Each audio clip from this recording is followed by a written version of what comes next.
going through it in the profession right now, but I'm good. I'm good because of these two tools that I just told you about.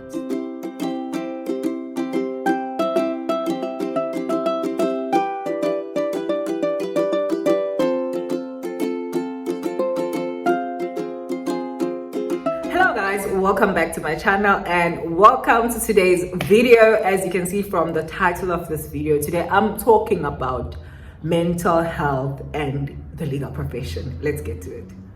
Okay, so with every industry, there's obviously not just with every industry, but right now, one of the buzzwords, and I've said this before when I spoke about mental health, was Uguti. Everyone is speaking about mental health. Everyone is speaking about how they are supporting each other for mental health, how they are supporting their staff, their they are families, they are relationships with regards to mental health. But what remains is people are still very much suffering from mental issues and mental illness in terms of whatever it is that they are suffering from. And most attorneys that I know, even advocates that I know, one thing that they always speak about is how much anxiety do they have.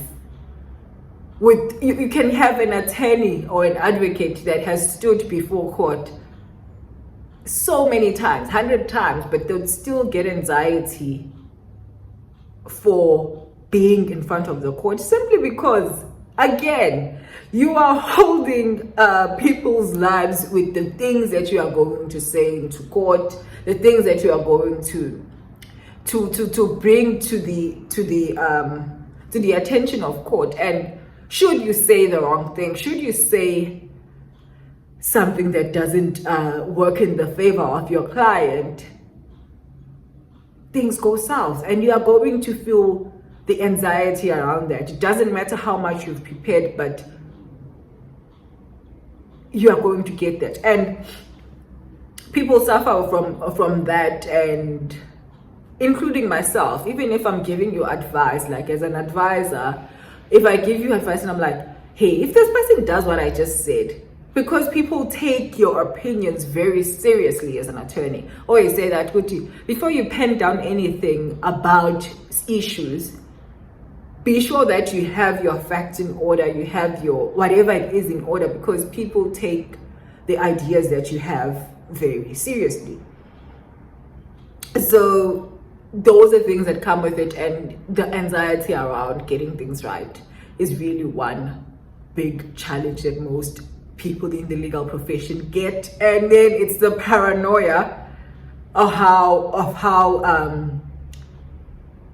the lives of those people will be if should it be that you messed out their case, or should it be that they took your advice and didn't work out as the way that you thought it would work out. The paranoia that comes after that, we would see, actually, I've just changed this person's life. And maybe a person, even something as small in some other person's life, some other person's eyes, you would see, no, I just did a divorce for this person. But the consequences that come with that decree, and they don't go as the person thought they would go, how much of that does it make you go to bed? That's why you find that people say they don't like doing criminal law because it doesn't help them in sleeping better at night, which is why a lot of people in the legal profession go for substances, which is something that you like, which also I always get a question about. So you did this degree at the critical stages, you stopped drinking alcohol at the critical stages of your degrees, and then you then went on to critical stages of the profession, like candidate, attorney, boards, without drinking alcohol. How did you do it? And I always say that my advice is obviously the gym and sleeping and praying and my faith. I always say that, like, whenever I feel out of it, I go back so much to my faith that I'm like, I need you more than anything right now, God, and it helps me, it works for me. And one of the other things that makes us have mental issues is that you start attaching. It's so very much difficult to detach yourself from the situation of a client that is before your court. Could be a matter as small as maybe a will, or this person is trying to like defraud or this person is faced with spouse wakhe. You are now doing a divorce and you realize which their spouse has actually defrauded the estate, azekho izinto. Something as small as that, something as small as a protection order. You like, it's very difficult to detach from those issues that face the client. Now imagine walking around with the experiences of people in your body. It's very difficult to deal with those things. And then you have to now also, as part of your characters, you have to be able to disappoint people. You have to be able to tell people that this is not gonna go according to what you want. And which is what I'm seeing a lot of attorneys that are busy bringing frivolous applications to court are failing to do. I really feel that they are failing to do. To tell your client, sorry ma'am, you are not in your sane mind. That will never happen. We are not going to do that. And if we do that, it's going to affect you and I'm not going to be a part of it. You need to have a straight face to say that we are better man and better work, these are the consequences and I'm not going to do that. Or when you come back from court disappointed, telling a family that I couldn't get bail for this person. You need to have a straight face to say that. You need to tell the client, this is what I'm saying. You need to be able to tell a client, if you are going to lie in this way, you are not going to get whatever it is that you are saying. If you are going to continue lying to me, you're not going to get bail. You're not going to get this. You have to be able to have a straight face when saying those things, when disappointing people, because a lot of people come into attorneys' offices, especially criminal clients or families of criminals, come to the office thinking that the attorney is just there with a magic wand and the attorney is just there to lie on their behalf. And if you are not honest with your clients or their families and saying, if this is what you want me to do, you are going to be very disappointed by people, because I'm not going to do that. And all of those things. And if you are disappointing a person with an outcome that you had hoped would be favorable, it's crashing even with you. It's crashing even when you question your competencies, you question so many things, and you have to carry those burdens, and you have to actually carry that thing with you, because sometimes they even harm your dignity as a public figure. When you are when people are just crushing your spirit and harming yourself, harming your family, your dignity, mocking you like public figure, decided to purchase a dog and name it after a prominent legal practitioner, or say, I just used this name, I'm not saying it's this person. This person is a human. This thing is going to harm this person's person. When it comes to fighting, especially keyboard warriors, you and as an attorney, you have a duty. You take this oath, you are going to be a sane person. You are going to be a bigger person. Basically, what our oath usually, when you look at it, it means to take it to start an oath, you're a bigger person, and we are going to be stand as an hand. And because you're a bigger person, people are going to harm you, and it goes into your mental wellness.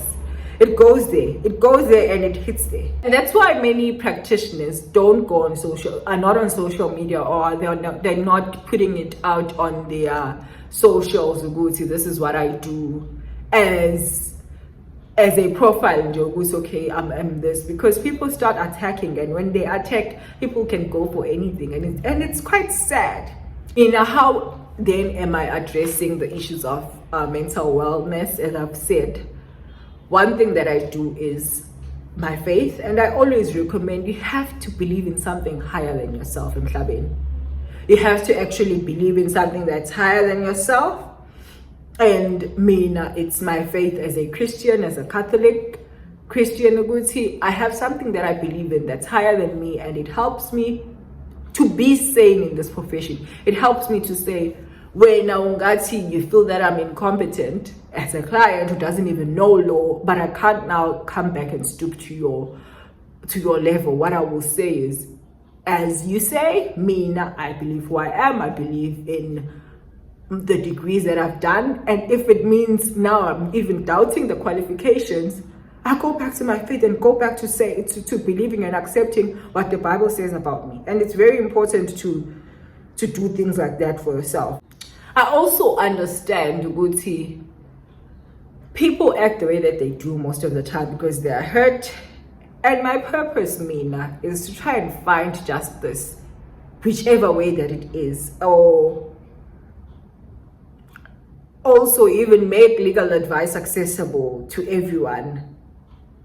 Even if it's not their favorable outcome, and I'll let you know, Guti, because you did this and that, you are unlikely to get what you want because of this and that. And I make it known to people, I give them this information, and I hope that it's enough justice on my part, on the justice drive that I'm in, and it helps in that sense. And then obviously I recommend, so this is a video for legal practitioners, especially the junior ones. If you've not had an opportunity to see a therapist, to try and get proper tools of dealing with things, of preparing yourself with going to life, a therapist, you don't need to see them more than 3 times in your life regarding the same issue, because a therapist is there to help you survive,